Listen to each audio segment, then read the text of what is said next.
Press meet పెట్టాలనే ఒక ఆలోచన ఎందుకు వచ్చిందంటే, రంగారెడ్డి జిల్లా అనేది, ఉమ్మడి రంగారెడ్డి జిల్లా అనేది ఈ ప్రభుత్వానికి, కాంగ్రెస్ పార్టీకి, ముఖ్యమంత్రి గారికి అసలు ఈ జిల్లా ఒకటి ఉన్నది, దీని మంచి చెడులు బాగోగులు కూడా బాధ్యత ప్రభుత్వాందే మాదనే ఒక ఆలోచన ఏమైనా ఉన్నదా లేదా అని అడగడానికి ఈరోజు ఈ ప్రెస్ మీట్ పెట్టడం జరిగింది.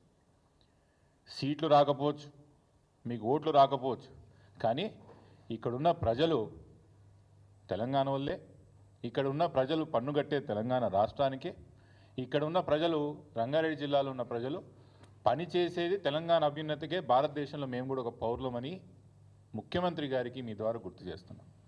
రంగారెడ్డి జిల్లాకి ఒక ప్రత్యేకత ఉంటుంది, ఒక ప్రాముఖ్యత ఉంటుంది. తలసరి ఆదాయంలో హర్యానాలో గుడుగాం తర్వాత రెండో స్థానంలో భారతదేశంలో నిలిచిన ఒక ఘనత రంగారెడ్డి జిల్లా. అదే కాకుండా భారతదేశానికి, తెలంగాణకే కాదు భారతదేశానికి వనరులు సమకూర్చే ఒక టాప్ 5 డిస్ట్రిక్ట్స్లో, అది ఆర్థిక వనరులే కానివ్వండి, మానవ వనరులే కానివ్వండి, ఇంకేమున్నా కూడా టాప్ 5 డిస్ట్రిక్ట్స్లో భారతదేశంలోనే మా జిల్లా రంగారెడ్డి జిల్లా ఉంటుందనే విషయం కూడా గుర్తు చేస్తున్నా. ఇవన్నీ ఎందుకు ఒట్టినే వచ్చినాయా? ఎవరు త్యాగాలు చేయకుండా మా జిల్లా వాసులే కానీ, మా జిల్లా రైతులే కానీ, ప్రజలే కానీ కష్టపడకుండా రంగారెడ్డి జిల్లా ఈరోజు స్థాయిలో ఉన్నదా అని నేను అడుగుతున్నా. ముఖ్యంగా రంగారెడ్డి జిల్లాకు సంబంధించిన రైతులు వేలాది లక్షలాది ఎకరాలు దారాదత్తం చేసి ప్రభుత్వానికి, తద్వారా ప్రభుత్వం ఈ యొక్క భూములని డెవలప్ చేసి రోడ్లు వేసో లేకపోతే ఇన్ఫ్రాస్ట్రక్చర్ ద్వారా డెవలప్ చేసి దీన్ని పెట్టుబడులు తీసుకొచ్చి రంగారెడ్డి జిల్లా ద్వారానే తెలంగాణ రాష్ట్రానికి సగం పైన ఆదాయం వస్తుందని చెప్పి మీ అందరి ద్వారా యాద్ చేస్తున్నాం. ఇవన్నీ ఎందుకు మాట్లాడుతున్నాం అంటే, మీరు అందరూ చూస్తున్నారు గత 2 రోజుల నుంచి, గత వారం రోజులు, 10 రోజుల నుంచి ఏం జరుగుతుందనేది. ముఖ్యమంత్రి గారు ఈసారి ఈ దఫా జరుగుతున్న వంటి రుణమాఫీ, రైతు బంధును ఖచ్చితంగా, నేను రైతు బందే అంటాను, ఇంకా దాన్ని రైతు భరోసాని ఇంకా నాకు నోటికి వస్తలేదు కాబట్టి రైతు బందే అది. ఈ దఫా రైతు బంధుని ముమ్మాటికి 9 రోజుల్లో తెలంగాణలో ఉన్న ప్రతి రైతు అకౌంట్లో పైసలు వేస్తామని చెప్పారు. అది మొదలుపెట్టిన కొన్ని కాడికి అది నిజంగా ఎంత మేర సక్సెస్ఫుల్ అయిందనేది ఒక సబ్జెక్ట్ అయితే, నిజంగా అందరు రైతుల అకౌంట్లో పైసలు వచ్చినాయా లేదా అనేది ఒక ఆర్గ్యుమెంట్ అయితే, రంగారెడ్డి జిల్లాకు సంబంధించిన రైతులకు నిన్న పొద్దుగాల వరకు ఒక్క రూపాయి కూడా పడలేదంటే, ముఖ్యంగా రింగ్ రోడ్ లోపల ఉన్న రైతులని అనేది, దాదాపు 2,50,000 పైన మంది ఉన్న రైతులకి, ఇంకా నిన్న పొద్దున వరకు మా జిల్లా ప్రజలకు, ఉమ్మడి రంగారెడ్డి జిల్లాలో ఉన్న సగం మంది రైతులకు ఇంకా పైసలు వేయలేదంటే, మా జిల్లా పట్ల ఎంత నిర్లక్ష్యతనో లేకపోతే ఎంత వివక్షతో ముఖ్యమంత్రి గారు, ప్రభుత్వం పనిచేస్తుందనే విషయం చెప్పకనే చెప్పాలి. నిన్న పొద్దుగాల అది కూడా అందరి అకౌంట్లు వేయలే రంగారెడ్డి జిల్లాలో, కొన్ని అకౌంట్లలో, కొన్ని రైతుల అకౌంట్లలో డబ్బులు వేసి, మిగతా రైతులు ఏమైందంటే మీరు సాగు చేయలేదు, మీ భూమి దున్నలేదు, దున్నితే పైసలు ఇస్తాం, అట్లా దాదాపు సగం మందికి ఇంకా పైసలు వేయలేదు మా జిల్లాలో. ఏమో మళ్ళీ ముఖ్యమంత్రి గారు, కాంగ్రెస్ ప్రభుత్వం స్పష్టంగా చెప్పాలి, మా జిల్లా ఓట్లు మీకు వద్దా, లేకపోతే మేము ప్రజలుగా మీకు కనిపిస్తలేమా?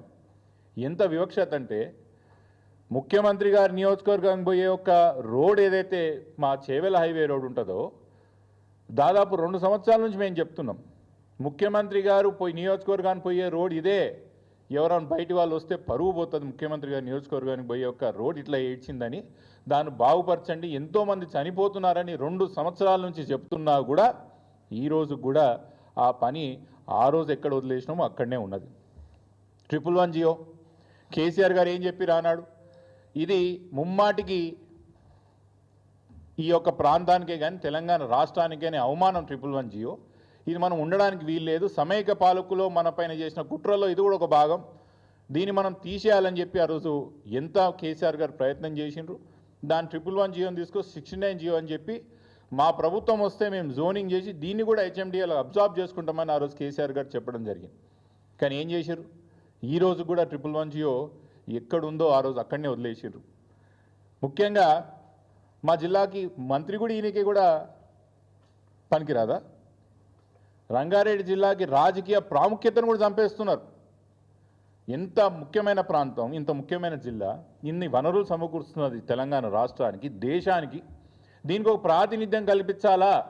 క్యాబినెట్లే కానీ లేకపోతే పార్టీలే కానీ ఒక ప్రాతినిధ్యం కల్పించాలని సోయి లేదు ఈ పార్టీ వాళ్ళకి, ఈ ముఖ్యమంత్రి గారికి. ఏం పని చేస్తున్నారు? రేపు ఏ ఎన్నికలు వచ్చినా కూడా ముఖ్యంగా రైతు బంధు విషయంలో నాకు అర్థం కాని విషయం ఏంది అంటే మా రైతులు అడుక్కునే ఒక స్థాయికి తీసుకొస్తారా అంటున్నాను నేను. చేతులు పట్టుకొని అడుక్కునే ఒక స్థాయికి రంగారెడ్డి జిల్లా రైతులను తీసుకొచ్చి మా పైసలు ఎప్పుడు ఇస్తారు మహాప్రభు అని ప్రభుత్వానికి అడుక్కునే వరకు మీరు మాకు ఇప్పటి వరకు రైతు బంధు పైసలు ఇంకా జమ చేయలేదంటే మా రైతులని మీరు ఎంత చిన్నచూపు చూస్తున్నారు అని స్పష్టంగా అర్థమవుతున్నది.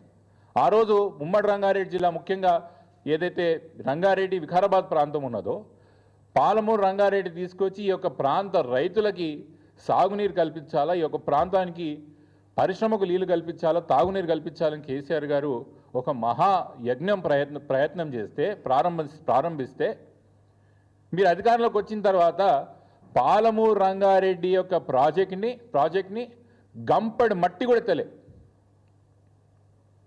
పాలమూరుకి అటు లాభం లేదు, ఇటు రంగారెడ్డి జిల్లాకు లాభం లేకుండా పోయింది. ముఖ్యంగా రైతు బంధు విషయంలో ఇప్పుడే మీకు చెప్పినట్టు ఈ యొక్క అవమానాన్ని ముమ్మాటికి తెలంగాణ ప్రాంతంలో మా రంగారెడ్డి జిల్లా ప్రాంతంలో మా యొక్క రైతులు యాద పెట్టుకుంటారు. రేపు ఏ ఎన్నికలు వచ్చినా కూడా ముమ్మాటికి మీకు తగిన స్థాయిలో మీకు బుద్ధి చెప్తారని చెప్తున్నాం. ఎప్పుడు నిన్న మేము నిరవధిక దీక్షకు దిగుతామని చెప్పే వరకు పైసలు జమ చేయలేదు. ఇప్పుడు కూడా చెప్తున్నా, ఒక వారం రోజుల లోపల రాష్ట్రం మొత్తం ఏదైతే మీరు రైతులకి పైసలు జమ చేస్తున్నారో అదే విధంగా జమ చేయకపోతే మా రైతులకు ముమ్మాటికి నేను నిరవధిక నిరాహార దీక్షకి దిగుతా అని చెప్పి మీ ద్వారా ప్రభుత్వానికి చెప్పడం జరుగుతున్నది. ముఖ్యంగా సంబరాలు చేసుకున్నారంట. కాంగ్రెస్ పార్టీ రైతు బంధు విడుదల చేసినందుకు సంబరాలు చేసుకున్నట్టు. ఇది ఎంత విడ్డూరంగా ఉన్నదంటే ఏం చూసిన వాళ్ళకన్నా చేసిన వాళ్ళకన్నా ఇబ్బంది అనిపించాలి. అరే మనం చేస్తున్నది నిజంగా ప్రజలు చూసి మందికి నవ్వుతున్నారా, హర్షిస్తున్నారా? మనం చేసినది నిజంగా కూడా కొత్తగా చేసినామా, పాతగా చేసినామా, పాత స్కీమ్ని మనం అమలు చేస్తున్నామా, పాత ఉన్న రుణమాఫీని మనం ఏమన్నా దాన్ని కంటిన్యూ చేసినామా లేదా ఏందనేది ఆలోచన లేకుండా దేనికి సంబరాలు చేసుకుంటున్నారండి ముఖ్యమంత్రి గారు? 100 రోజుల లోపల రుణమాఫీ చేస్తా అని చెప్పి అధికారంలోకి వచ్చిన 100 రోజుల్లో రుణమాఫీ చేస్తా అని చేయకపోయినందుకు రుణమాఫీ మీరు సంబరాలు చేసుకుంటున్నారా? రైతు పండించిన ఏ పంటకైనా గిట్టుబాటు ధర ఇచ్చి ప్రభుత్వమే కొనుగోలు చేస్తుందని చెప్పి మోసం చేసినందుకు సంబరాలు చేసుకుంటున్నారా?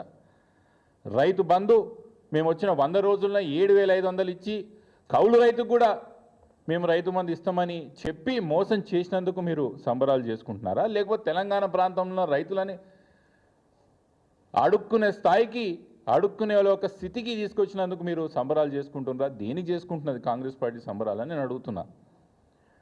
ఇది ఏంటండి? ఇది రైతు బంధో రైతు భరోసా ఏంది? రైతుకు మనం ఇస్తున్న పెట్టుబడి సహాయం. సహాయం అంటే ఏంది? మనం ఓ వ్యక్తికి అవసరం ఉన్నప్పుడు సహాయం చేస్తాం. సహాయం చేసింది ఎట్లుండాలా? మూడో వ్యక్తికో మూడో కంటికో తెలియకుండా చేయాల్సింది సహాయం. సంబరాలు చేసుకుంటూ మూడో వ్యక్తికి లేకపోతే బజార్లో అందరు తెలిసేట్టు చేసే సహాయం అంటారా? కన్నతల్లి బిడ్డకు ఆకలేసినప్పుడు 4 గోడల మధ్యలో 4 పూటలు సరిపోయేంత కన్నతల్లి భోజనం పెడుతుంది. అది సవితల్లి ఏం చేస్తుంది? నలుగురికి తెలిసేటట్టు బజార్లో భోజనం పెడుతుంది పిల్లలకి. ఎందుకు తెలవాలి కదా సవితల్లికి, నేను బాగానే చూసుకుంటున్నా పిల్లలని. కన్నతల్లికి ఆ బాధ ఉండదు. కన్నతల్లికి బిడ్డ కడుపు నిండిందా లేదా అని చూస్తుంది. సవిత తల్లి నలుగురు చూస్తుందా లేదా అని చూసి పెడుతుంది.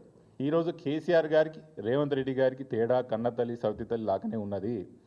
కేసీఆర్ గారు తెలంగాణ ప్రాంతంలో రైతుల యొక్క కష్టాలను గుర్తించి, తెలంగాణ ప్రాంతంలో రైతులు ఎంత అవమానాలు పడ్డాలో, తరతరాల నుంచి ఎన్ని ఇబ్బందులు పడ్డాలో గుర్తించి తెలంగాణ రైతుకి ఇస్తున్నటువంటి రైతు పెట్టుబడి సహాయం తెలంగాణ రైతు హక్కుగా గుర్తించి కేసీఆర్ గారు ఆ రోజు రైతు బంధు పథకం తీసుకొచ్చి మూడో వ్యక్తికి తెలియకుండా ఎప్పుడు రైతు బంధు రిలీజ్ చేసినా కూడా ఎక్కడ అడ్వర్టైజ్మెంట్ కూడా లేకుండా చేసిన ఘనత ఆ రోజు కేసీఆర్ గారిది. అయితే మీరు వచ్చిన ఈ 2 సంవత్సరాల్లో 4 సార్లు చేయాల్సిన రైతు బంధుని దాన్ని ముక్కలుగా 2 సార్లు చేసి ఇంకో 2 సార్లు ఎగ్గొట్టి చేసింది కూడా ఏదో మీరే మొదటిసారి చేస్తున్నట్టు అడ్వర్టైజ్ చేసుకొని సహాయాన్ని మేము ప్రజలకు ఇస్తున్నాం, మీరు దీనివల్ల ఏదో లబ్ధి పొందాలని మేము ప్రయత్నం చేస్తుర్రో తెలంగాణ ప్రజలు ముమ్మాటికి దీన్ని గుర్తుపెట్టుకుంటారు.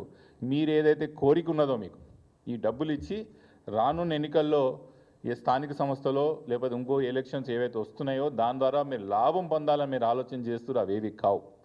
తెలంగాణ ప్రజలు ఎంత విసిగిపోయిర్రు మీ ప్రభుత్వం పట్ల అనేది ఈ సంబరాలు ఏదో మీరు చేస్తున్న వంటి సంబరాలు ఏదో ఒకసారి ఊర్లలోకి పోయి చేస్తే తెలుస్తుంది. ఎంత బ్రహ్మాండంగా మీరు సంబరాలు మీరు మీ ప్రభుత్వం పట్ల ప్రజలు ఏ అభిప్రాయంతో ఉన్నారనేది ఊర్లలో పోయి ఒక్కసారి మీరు ఇదే సంబరాలు ఊర్లలోకి పోయి చేస్తే స్పష్టంగా మీకు రైతులు చెప్తారు.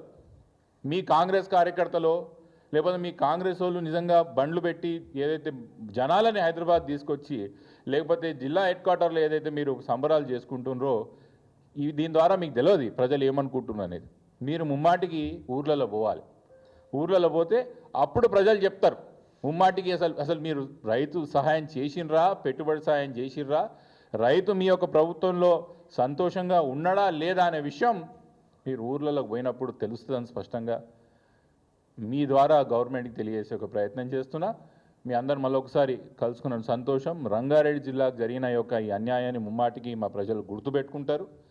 మీరు ఏదైతే వివక్షకి మాకు గురి చేస్తున్నారో, నిర్లక్ష్యతకు మమ్మల్ని గురి చేస్తున్నారో, రానున్న ఎన్నికల్లో ముమ్మాటికి ఇవన్నిటి తిరిగి ఏ విధంగా మీకు రాజకీయంగా ఎలా విధంగా జరగాలో ఆ విధంగా జరుగుతుంది. దాంట్లో మీరు వాళ్ళకి అడగాల ఎందుకు లేట్ చేసిరు 10 రోజుల నుంచి అనేది మీరు ప్రభుత్వానికి అడగాల. ఇప్పటికీ లేదు సార్. నేనేమనేదంటే ఈ రోజు వరకు కూడా రంగారెడ్డి జిల్లాలు సంపూర్ణంగా ఏ విధంగా మిగతా జిల్లాలు ఇచ్చిందో ఆ విధంగా మా జిల్లాలు ఇవ్వలేదు రైతులకి. ఒక మినిట్ శంషాబాద్ మండల గ్రామ పంచాయతీలు ఉన్నాయి కదా, మహేశ్వరం మండల గ్రామ పంచాయతీలు ఉన్నాయి కదా, ఏ గడేద గ్రామ పంచాయతీలు ఉన్నాయో అక్కడ ఇవ్వాలి. 1 2 రైతు అనేవాడు మున్సిపాలిటీలు అయినా రైతే, కార్పొరేషన్లు అయినా రైతే, మండలాలు అయినా రైతు. హైదరాబాద్ చుట్టుపక్కల కూరగాయలు పండిస్తాం, రైతు కాదా? గుంటో 2 గుంటలో ఆయన కౌలుకు తీసుకొని కూరగాయలు పండిస్తుంటాడు, మళ్ళీ ఆయన రైతు కాదా? గడ్డి పెంచుతాం మనం హైదరాబాద్ మూసి చుట్టూ, మళ్ళీ ఆయన రైతు కాదా? మీరెవరండి నిర్ధారించడానికి? రైతు